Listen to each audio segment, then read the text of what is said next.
À l'entrée de la vallée, une stèle de béton rongée par le gel porte 3 prénoms effacés. Derrière, un portail cadenassé s'enfonce vers des galeries où l'air reste à 10 degrés, été comme hiver, d'où le surnom « la mine froide ». Dans les archives communales, j'ai trouvé un registre d'inventaire taché de graisse, cote 3H/27.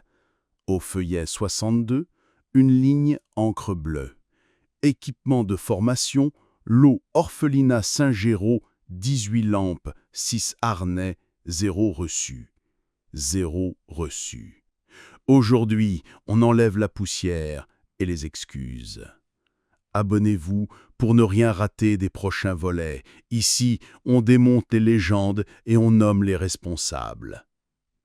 Le quart de 7h12 me dépose à Saint-Amand, bourg de l'est du bassin lorrain, où la mine a cessé d'extraire en 1987.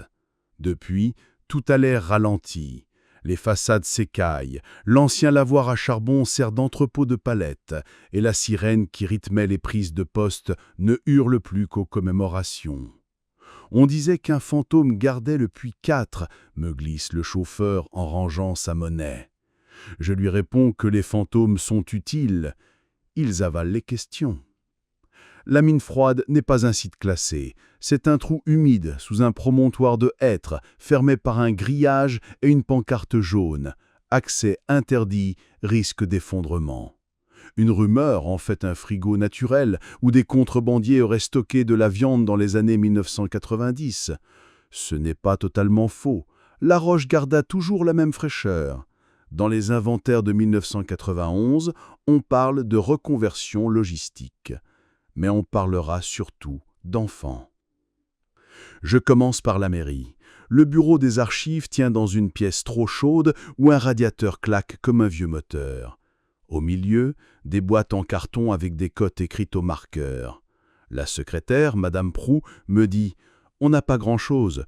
Tout est parti au département quand Charbonnage a fermé. » Elle finit par déposer devant moi un petit tas. Dossier de délibération municipale 1985-1995, cahier d'inventaire, correspondance avec la préfecture. Je cherche orphelinat. Le nom revient dans un courrier d'octobre 1988. Association Saint-Géraud demande de convention pour des stages d'initiation au métier de la logistique pour mineurs 14-17 ans. Lieu hangar 3, puis 4. Le maire d'alors a simplement écrit « Accord sous réserve d'assurance ». Une note au crayon « Assurance à vérifier ». Pas de suite au dossier. Je tourne les pages. Une liste d'objets datant de février 1989 retient mon attention. Harnais, lampe frontale, combinaison taille S. S comme small, pas S comme sécurité. Extrait, registre d'inventaire communal, cote 3H/27, feuillet 62, 12-02-1989, réaffectation équipement minier au profit de la SOC Saint-Géraud, stage, 18 lampes, 6 harnais, 24 combinaisons S, transport, utilitaire blanc, plaque illisible, reçu, néant. 0 reçu. Dans un monde où la mine fermait à la minute près, où le chronométrage avait valeur de loi, l'absence de reçu est un trou noir. Je sors prendre l'air. Au café, on parle bas. Un homme d'une 60aine d'années regarde mes copies et sourit sans joie. « Vous n'êtes pas du coin. Je m'appelle Romain. J'ai gardé le hangar 3 mois en 89. » Je lui offre un café. L'orphelinat, c'était des gars maigres, des Polonais, des Marocains, des Français aussi. Ils disaient « stage », mais c'était du port de charge à la chaîne, des caisses, des rails démontés, tout ce qui avait de la valeur. Ils descendaient pas? Si, par la galerie d'aération. On leur disait que c'était sain, que la ventilation marchait encore. Ça puait l'huile et le renard mort. Ils lèvent la main. Je sais, on m'a dit de me taire. J'ai signé. Mais j'ai perdu un neveu, 15 ans. Je note chaque mot. La loi française, depuis 1892, limitait le travail des enfants et interdisait certaines tâches aux moins de 16 ans. En 1989, c'était clair, pas de travail en milieu souterrain, pas de port de charge hors apprentissage encadré, mais l'orphelinat Saint-Géraud avait obtenu une convention. Avec qui et qui assurait? Romain finit son café. Vous devriez voir la docteure Ancel, médecin du travail, retraitée. Elle a râlé, fort, quand ils ont reconverti la mine. La maison de la docteure Mireille Ancel est à flanc de coteau, briques rouges et volets qui grincent. Elle ouvre en blouse malgré la retraite. « Je ne vous attendais pas, mais je sais pourquoi vous venez, » dit-elle. « Entrez. » Dans son salon, des classeurs verts. Elle sort une chemise, mine froide, 1988-1992. Note de service, médecine du travail, secteur Est, 2103-1989. Objet, stage logistique pour mineurs, site, puis 4. Visite sur place, absence d'éclairage de secours, brouillard d'huile, risque d'hypothermie, température mesurée à 10-11 degrés, présence de puits non balisés. Recommandation, suspension immédiate tant que les obligations du Code du travail R 234-10 et suivants ne sont pas respectées. Copie, préfecture, mairie, ASSOC Saint-Géraud. On m'a remercié pour mon zèle, puis plus de nouvelles. Un mois après, j'ai reçu un appel. Un garçon s'était égaré dans la galerie latérale. On a parlé de panique, d'un fantôme. J'ai vu un corps en hypothermie, une fracture nettoyée à la va-vite, un bandage de fortune. Pas de déclaration d'accident. Et l'orphelinat a parlé de sortie pédagogique. Elle pose sur la table une photo jaunie, des combinaisons trop grandes sur des épaules d'enfants. Je lui demande pourquoi personne n'a poursuivi. Elle soupire. Parce qu'on fermait tout, parce que l'inspection était en sous-effectif, parce que l'association se cachait derrière le mot de charité. Il promettait des CAP logistiques, des débouchés. Et parce que certains signaient des dérogations qu'ils n'avaient pas le droit de signer. Regardez. Lettre Association Saint-Géraud à la préfecture, 2011-1988. Nous sollicitons une autorisation exceptionnelle au titre de l'article L 415-3-5 pour des activités d'observation en environnement industriel. Les mineurs ne seront jamais livrés à eux-mêmes. Visa manuscrit illisible, tampon, reçu, préfecture. Un visa illisible vaut une brume très utile, un fantôme administratif. Pendant que les légendes de la vallée racontaient une dame blanche qui pleurait au fond du puits, des hommes en costume signaient des réalités. Nous repartons vers le site. La docteure marche lentement, canne contre le gravier. Devant le grillage, elle s'arrête. Ils ont cimenté l'entrée en 1993 après l'incident qui n'a jamais existé sur aucun papier. Mais l'air passe encore. Elle pose la main sur le métal froid. Et la mémoire aussi. Je colle mon front au maillage. L'odeur est là. Fer, boue, une trace d'ammoniac. Je crois entendre une goutte qui tombe. La docteure me tend une photocopie, un inventaire de l'orphelinat lui-même, récupéré par erreur dans un carton offert à une brocante. Extrait. Inventaire interne orphelinat Saint-Géraud, 31-06-1990, atelier pratique, lot mine froide, 12 casques, 9 lampes, une civière pliable, un carnet bleu. Le carnet. Nous avons enfin un fil. Il n'était pas dans la boîte quand je l'ai reçu, dit-elle. Quelqu'un l'a gardé, ou détruit. Elle hausse les épaules. À moins qu'il soit encore dans la vallée. On gardait tout ici, même les mensonges. Je relève la tête. Au sommet du promontoire, on distingue la croix de la stèle. 3 prénoms presque effacés. On les lira bientôt.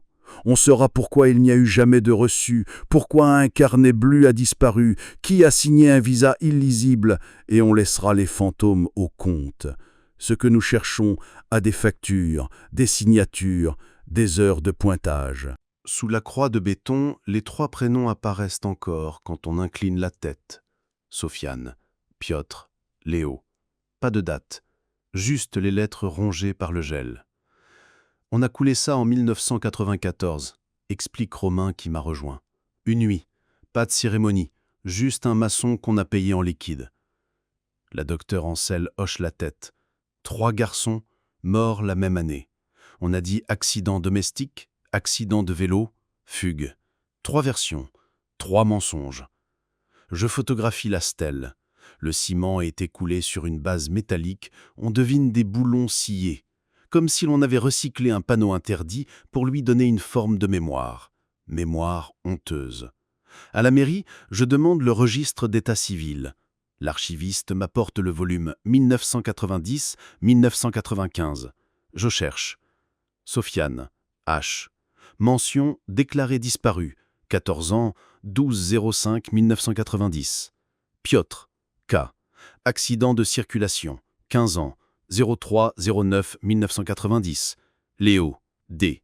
Accident domestique. 14 ans, 27-11-1990. 3 enfants liés au même orphelinat. 3 dossiers clos sans enquête judiciaire. Note marginale. Acte de décès de Piotr K. Enregistré sur déclaration d'un représentant de l'association Saint-Géraud. Signature illisible. Encore ce nom sans visage, encore cette plume qui fuit la lumière. La docteure Ancel m'apporte un dossier médical qu'elle avait conservé en double au cas où. C'est illégal, mais je ne pouvais pas les laisser disparaître. Je tourne les feuillets. Extrait. Fiche médicale, mineur SH, consultation 06-04-1990. Plainte, douleur dorsale, toux persistante, ongles cassants. Constat, traces de cordeau sur les épaules. Suspicion surcharge. Recommandation, arrêt de toute activité physique intensive. Observation manuscrite, enfant envoyé malgré contre-indication. Elle serre les lèvres. On m'a répondu que j'étais trop sensible. Dans la soirée, je rends visite à un vieil instituteur, M. Girard. Il sort un carton de son grenier. Dedans, des cahiers d'écolier, à carreaux. Sur la couverture de lin, en feutre bleu, un prénom. Léo. Les pages tremblent dans mes mains.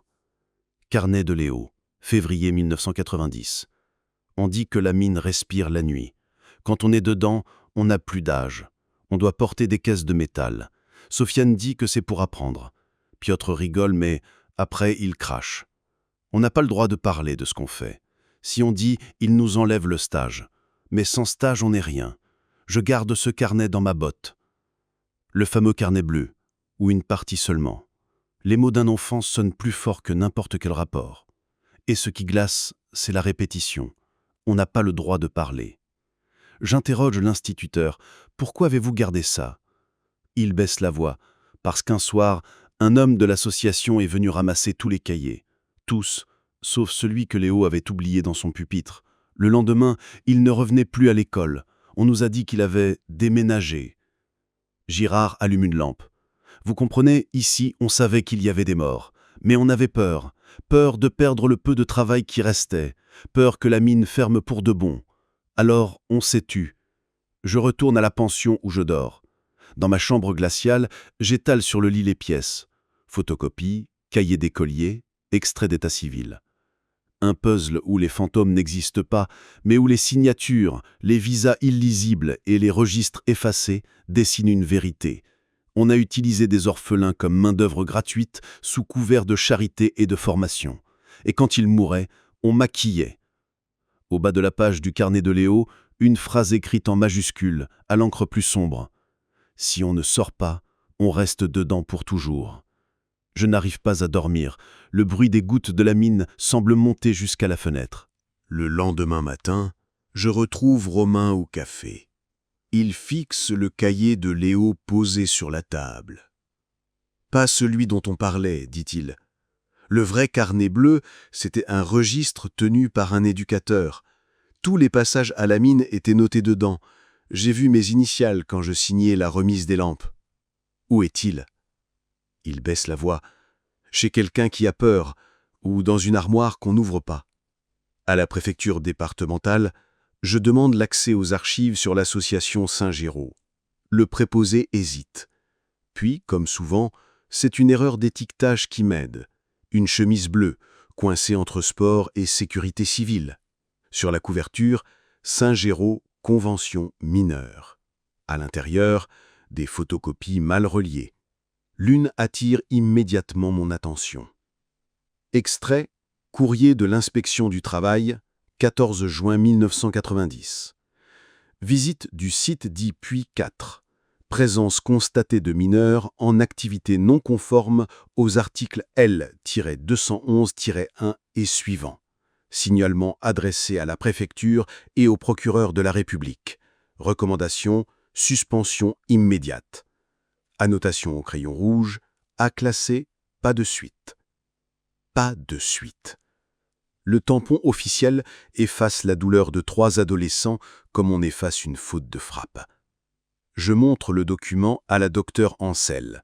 Elle serre les poings. Je savais qu'ils étaient venus, mais après, silence. On m'a dit « dossier clos ». Elle désigne une autre feuille, une liste de noms, 18 prénoms, âge 14-17 ans.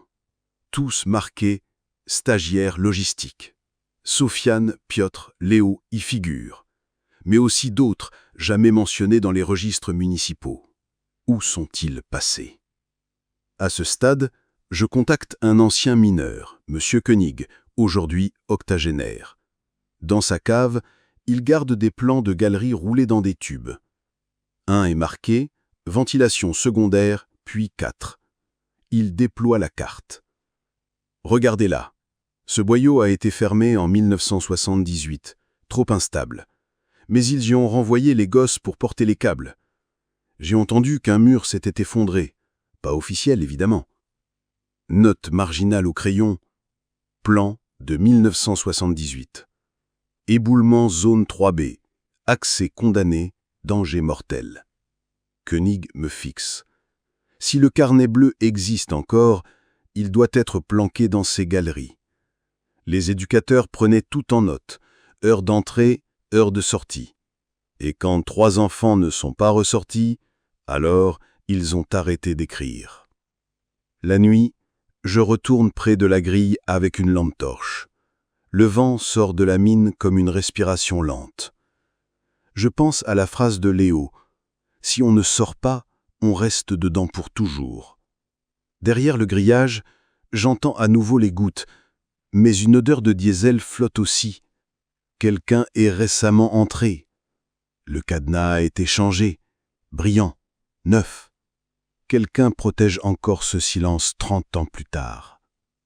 Avant de repartir, j'ouvre mon carnet. Je recopie 3 phrases essentielles. Pas de reçu. À classer, pas de suite. Carnet bleu manquant. 3 clés d'une même porte. Et derrière, pas des fantômes, mais des hommes en costume qui ont signé des vies contre des subventions. Un nom revient dans les documents. Jean-Michel Harvet, président de l'association Saint-Géraud en 1988-1992. Ancien cadre des charbonnages, reconverti dans le secteur social. Sa signature figure sur plusieurs demandes de subventions. Je trouve un dossier financier de 1990. Extrait. Demande de subvention régionale 12-02-1990. Projet. Stage d'insertion professionnelle pour mineurs isolés. Objectif. Prévention de la délinquance, apprentissage logistique. Budget prévisionnel. 320 000 francs. Note du service finance. Subvention accordée. 320 000 francs. Pour des stages où des enfants portaient des rails dans le noir. Je rencontre un ancien éducateur de l'orphelinat, que j'appellerai Marc. Il accepte de me voir à condition que je ne note pas son vrai nom. On croyait à une vraie formation, dit-il. Mais rapidement, j'ai compris. Les gosses faisaient du travail gratuit. Harvet disait « c'est ça ou la rue, on les sauve ». Et les accidents. Il se passe la main sur le front. On avait l'ordre de ne jamais les déclarer. Quand Piotr est mort, on m'a raconté une histoire de vélo. J'ai signé. J'avais peur. J'avais besoin du salaire. Je me hais encore. Il sort une enveloppe froissée. Dedans, une photocopie. C'est une page du carnet bleu. J'en ai gardé une. Juste une. Les autres, Harvet les a pris quand il a compris que ça pouvait nous couler. Photocopie, carnet bleu, 17 mai 1990. Équipe du soir, Sofiane H, Piotr K, Léo D, Tâche, transport câble, galerie 3B. Entrée, 18h05. Sortie, tiret. 3 tirets. Pas de sortie. La vérité tient dans un trait de stylo. Je demande à Marc pourquoi il n'a rien dit plus tôt. Il tremble. Parce que je savais qu'ils avaient des appuis, le préfet, des élus. Vous croyez que c'est un hasard si l'inspection a classé sans suite? J'ai essayé d'alerter un journaliste local. Il a reçu une lettre d'avocat. Puis plus rien dans son journal. Le lendemain, je fouille les archives de presse. Dans l'Est républicain, mai 1990, une brève. Un adolescent de Saint-Amand, Piotr K., victime d'un accident de vélo, est décédé hier soir. La municipalité adresse ses condoléances. Rien d'autre. Pas un mot sur l'orphelinat, pas un mot sur la mine. Le silence éditorial, comme une chape. Je retourne voir la stèle. Les 3 prénoms semblent plus clairs sous le soleil du matin, comme si la lumière insistait. La docteure Ancel murmure. « Vous avez la preuve maintenant. Ils ne sont jamais sortis. » « Et le carnet complet ?» Elle hausse les épaules. Soit il est détruit, soit quelqu'un le garde comme une arme. Le soir, je trouve dans ma boîte d'hôtel une enveloppe sans nom. À l'intérieur, une seule feuille. Photocopie encore. Carnet bleu, 21 juin 1990. Stage annulé. Risque d'effondrement signalé. Ordre reçu. Poursuivre malgré tout. Ordre reçu. Pas une fatalité. Pas un accident. Un ordre signé quelque part. Désormais, il n'y a plus de doute. Le fantôme de la mine n'a jamais existé. Ce sont des enfants qu'on a envoyés à la mort parce que des hommes en costume avaient besoin de justifier une subvention et de vider les stocks de matériel. Et parce que, dans une vallée qui se mourait, beaucoup préféraient se taire plutôt que de voir leur dernier gagne-pain disparaître. La mine froide n'est pas un lieu hanté. C'est un lieu criminel. Je consulte le tribunal de grande instance de Metz. Une greffière âgée accepte de me laisser feuilleter les registres de 1990-1992. Rien. Pas une seule mention de l'association Saint-Géraud. Pourtant, le Code du travail imposait des poursuites dès lors qu'un mineur subissait un accident en milieu interdit. Le silence judiciaire est assourdissant. En revanche, un autre document apparaît. Extrait Rapport préfectoral confidentiel 04-07-1990. Objet Activité stage logistique Saint-Géraud, site Puy 4. Recommandation éviter médiatisation, les emplois créés, 12 encadrants, et la subvention européenne de 180 000 ECU seraient compromis. Décision, suspension différée, mesure de discrétion. Mesure de discrétion. Autrement dit, enterrer les enfants pour sauver les chiffres. J'en parle à Romain. Il ricane sans joie. Vous comprenez maintenant. Ici, tout le monde dépendait de l'État, de la mine, de la mairie. Un orphelinat qui prétendait sauver les gosses des rues, ça arrangeait tout le monde, même quand 3 prénoms disparaissaient. La docteure Ancel, elle, s'effondre presque en lisant la photocopie. J'avais raison, mais on m'a laissé seul. Et eux, ils ont vieilli, fait carrière, pendant que les enfants sont restés là-dessous. Je décide de confronter Jean-Michel Harvette, l'ancien président. Retraité, il vit dans une villa à Colmar. J'obtiens son numéro par un annuaire d'anciens cadres. Je l'appelle. « Monsieur Harvette, je travaille sur Saint-Géraud. » Un silence, puis une voix sèche. « Tout ça est prescrit, les archives sont claires. Bonne soirée. » Et il raccroche. Prescrit. Le mot claque comme une gifle. Comme si la justice avait une date d'expiration, mais pas la douleur. Le soir, au bistrot de Saint-Amand, un vieil homme s'approche. « Vous grattez là où ça fait mal, dit-il, mais vous n'avez pas encore vu le vrai charnier. »« Où ?» Il hésite. « Pas dans la galerie principale, dans l'ancien dépôt à outils, au-dessus du puits. Ils l'ont muré en 1993. On disait que c'était pour l'amiante, mais les gosses qui manquaient, on les y a jamais revus. » Il écrit une croix sur un plan grossier de la mine. Là. Puis il disparaît, laissant son verre à moitié plein. Je retourne aux archives communales. Une délibération de 1993 confirme Mise en conformité du dépôt d'outils, puis 4, murage complet. Motif, risque amiante. Budget, 45 000 francs. Mais, dans la marge, une phrase au crayon. Ne pas ouvrir avant 50 ans. Je comprends alors. Ce n'est pas un simple silence administratif. C'est une décision concertée, une omerta collective. Les 3 prénoms de la stèle ne sont que la partie visible. Derrière le mur, il y a peut-être plus. Des enfants réduits à des notes de bas de page. La mine froide n'est pas seulement une tombe, c'est une archive scellée. Et la clé est une société entière qui a choisi de ne pas regarder. Le plan griffonné par l'homme du bistrot m'obsède. Avec Romain, nous montons vers l'ancien dépôt à outils, au-dessus du puits 4. Le bâtiment est une carcasse de briques, vitres explosées, toit à moitié effondré. Devant la porte scellée, un mur gris clair, plus lisse que le reste. Ciment coulé en 1993. On voit encore les traces de planches qui ont servi de coffrage. Là derrière, murmure Romain. Il sort une lampe torche, éclaire les fissures. L'air qui passe sent le métal humide. La docteure Ancel nous rejoint avec son dossier sous le bras. Elle caresse le mur. « J'ai toujours su, mais personne n'a voulu creuser. La mairie disait « risque amiante, danger pour les riverains ». En réalité, c'était danger pour les consciences. Je prends des photos. Les fissures révèlent des morceaux de peinture bleue, anciennes étagères d'outils, ou un carnet oublié. Je demande à la mairie l'autorisation d'ouvrir. Refus immédiat. Site dangereux, responsabilité engagée.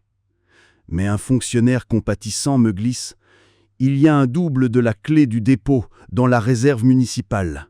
On n'a jamais osé la jeter. » La nuit suivante, je retourne sur place. Romain m'attend déjà. La clé grince dans la serrure rouillée, mais le mur de ciment reste. Alors nous passons par une brèche à l'arrière, une ouverture étroite donnant sur une ancienne salle latérale. À l'intérieur, le froid coupe la respiration. Au sol, des débris de bois, de vieilles caisses, des bottes d'enfants rongées par le sel. Romain se penche, ramasse une plaque métallique. Gravée au poinçon, L.D. Léo D, souffle-t-il. Plus loin, contre le mur scellé, un tas de chiffons raides. En réalité, des restes de combinaisons, taille S. Les lampes frontales sont encore là, batterie éclatée, câbles rongés. Je trouve un carnet trempé, illisible, mais une couverture bleue apparaît sous la boue.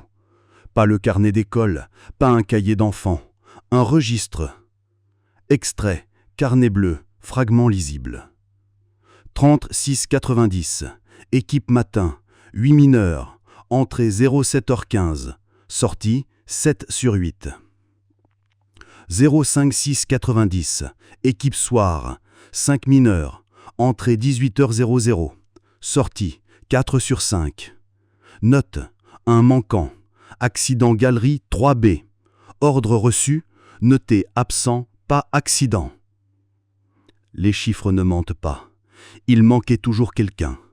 Les tirets du registre sont des tombes invisibles. Romain s'assoit, tête entre les mains. On le savait tous. La docteure ferme les yeux, une larme silencieuse coulant sur sa joue.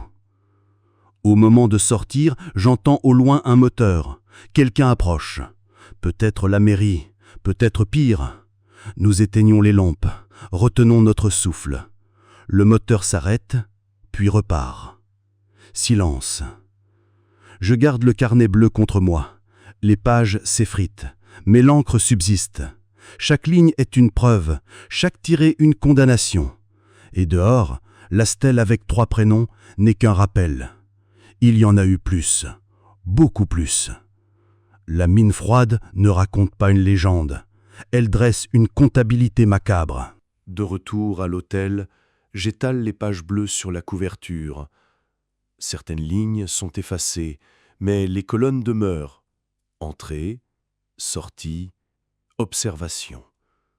Ce n'est pas un carnet intime, c'est une comptabilité. Je recompte plusieurs fois. Entre février et septembre 1990, 37 entrées sont notées, mais seules 29 sorties, 8 manquants, 8 prénoms rayés du monde. Extrait carnet bleu 12-08-1990. Équipe du matin, si mineur. Entrée 07-10. Sortie 5-6e. Observation, fatigue, chute possible, consigne de discrétion. Consigne de discrétion. Les morts réduites à une consigne administrative. J'apporte le registre à la docteure Ancel.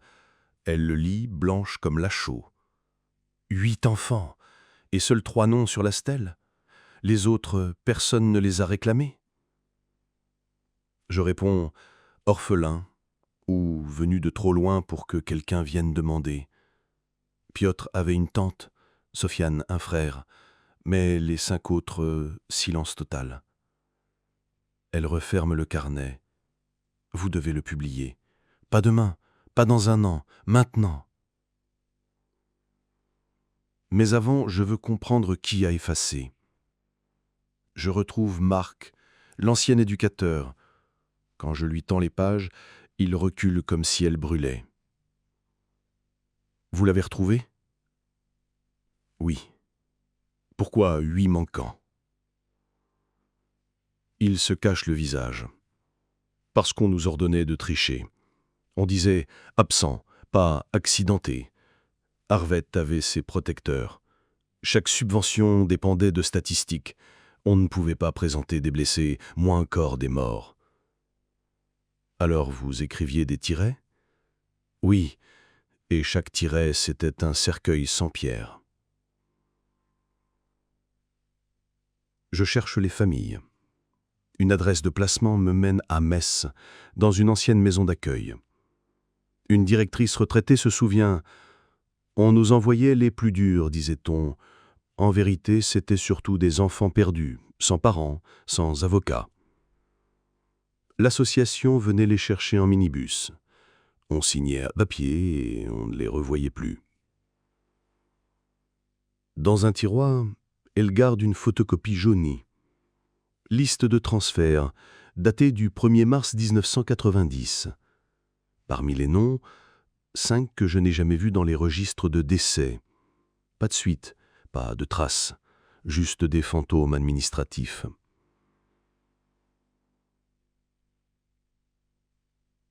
Le soir, j'appelle la préfecture pour demander un entretien officiel. La réponse est glaciale. Les faits que vous évoquez sont prescrits. Nous ne commentons pas les archives. Le mot revient encore, prescrit, comme si le temps blanchissait le sang. Je retourne à la stèle. 3 prénoms sous le gel, mais 8 manquants dans le carnet. 5 invisibles. La docteure murmure « Ce monument est un mensonge. Il faudrait ajouter les autres. »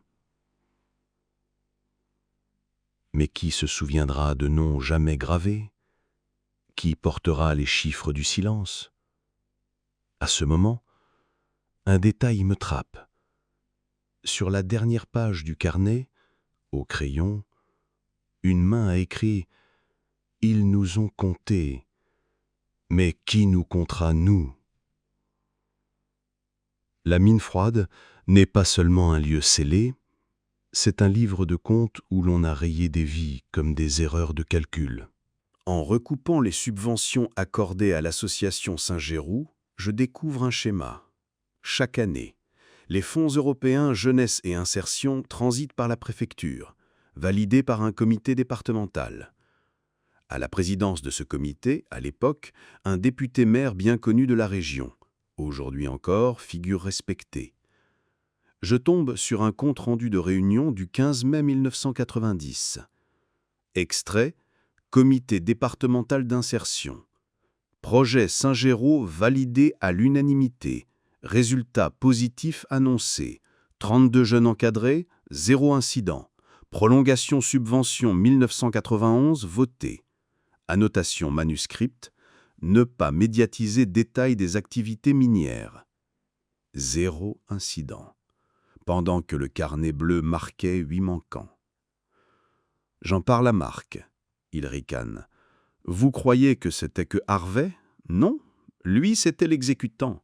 Derrière, il y avait des notables. Les subventions faisaient vivre toute une chaîne. Élus, directeurs, fournisseurs, tout le monde avait sa part. Et les enfants? Eux ne votaient pas. Je cherche des preuves financières. Aux archives départementales, un registre de mandats de paiement révèle Association Saint-Géraud, remboursement équipement pédagogique, 42 000 francs. Quand je compare avec l'inventaire trouvé à la mairie, ce sont exactement les lampes et harnais sans reçu. Autrement dit, l'argent public a payé du matériel récupéré gratuitement dans la mine, puis revendu comme neuf. Fraude, corruption, exploitation.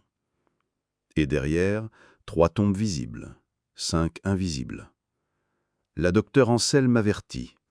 Vous allez avoir des ennuis. Ceux qui ont couvert l'affaire vivent encore. Certains ont des décorations. Si vous publiez, vous allez réveiller un nid de guêpes. Je réponds, alors ce sera à visage découvert. Le soir, un appel anonyme à mon hôtel. Si vous tenez à la vie, laissez la mine tranquille. La voix est rauque, mais posée. Je demande, qui êtes-vous? Silence, puis le combiné claque. Je retourne voir la stèle, une bougie à la main. Romain me rejoint. Ils essaieront de vous faire taire comme ils ont fait taire tout le monde. Je fixe les 3 prénoms rongés. Alors il faut que ça sorte avant qu'ils n'éteignent encore la lumière. À l'arrière du carnet bleu, entre 2 pages décollées, je découvre une note griffonnée au bic. Contact presse J.L.R. Meth. Danger. Un journaliste? Peut-être celui qu'on a réduit au silence. Une piste. La mine froide n'est pas seulement un cimetière. C'est une affaire d'État étouffée, tenue par des protecteurs en costume. Je pars à Metz avec la note griffonnée JLR. Dans les anciens annuaires de presse, je trouve Jean-Luc Renaudin, reporter local pour le Républicain lorrain jusqu'en 1991. Ensuite, plus rien. À la bibliothèque, je consulte les microfilms de l'époque. Ces articles s'interrompent brutalement à l'été 1990, juste avant les dernières entrées du carnet bleu. Je retrouve son ancienne collègue, aujourd'hui retraitée. Elle accepte de parler sous réserve d'anonymat. Jean-Luc enquêtait sur Saint-Géraud. Il avait des témoins, des photos. Une semaine avant publication, il a reçu une lettre d'avocat. Après, son bureau a été vidé. Officiellement, il est parti en reconversion.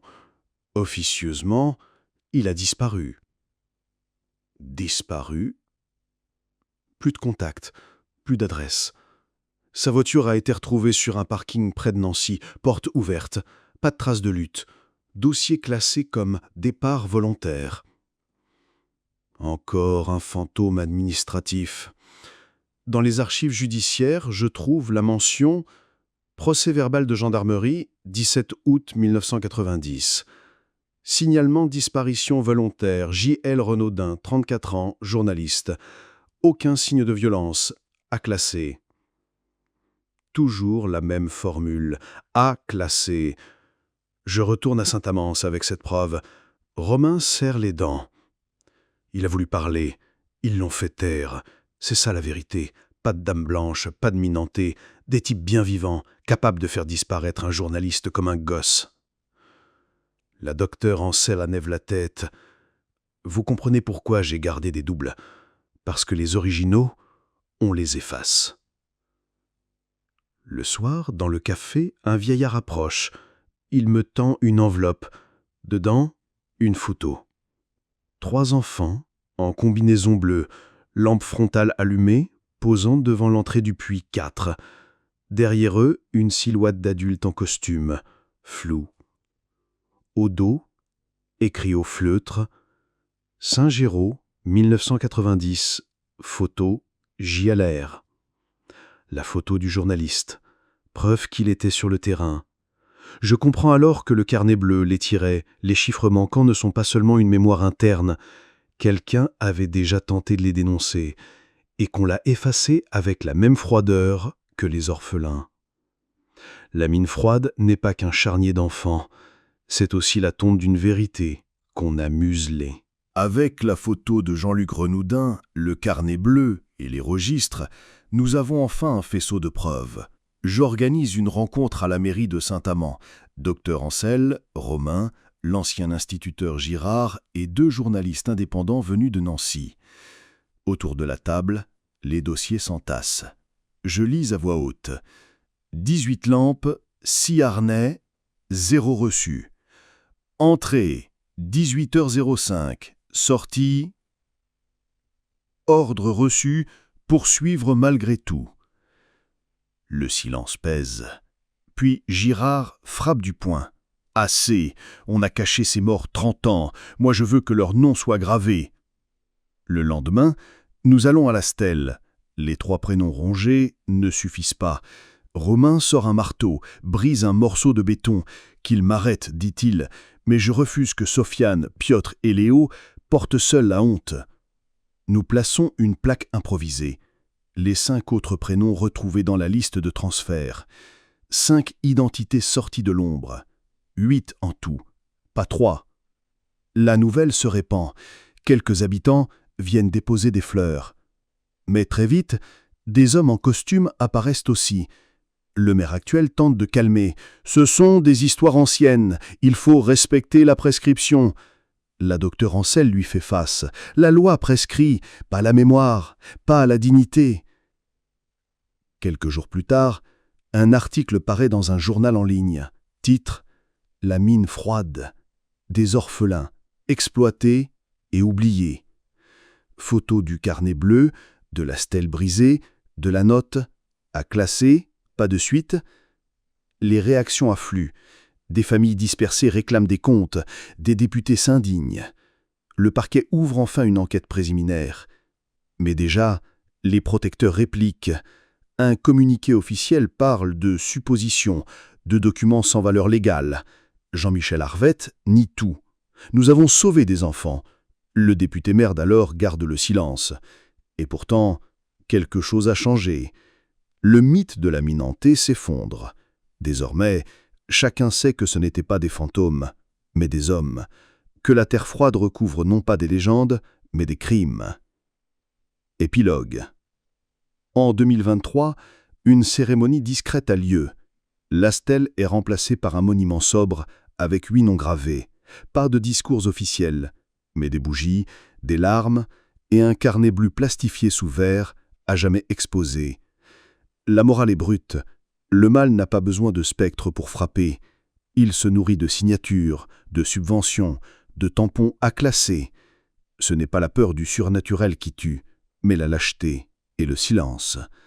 Abonnez-vous si vous croyez qu'il faut continuer à exhumer ces vérités-là, parce que chaque carnet manquant, chaque reçu absent, cache peut-être encore des vies effacées.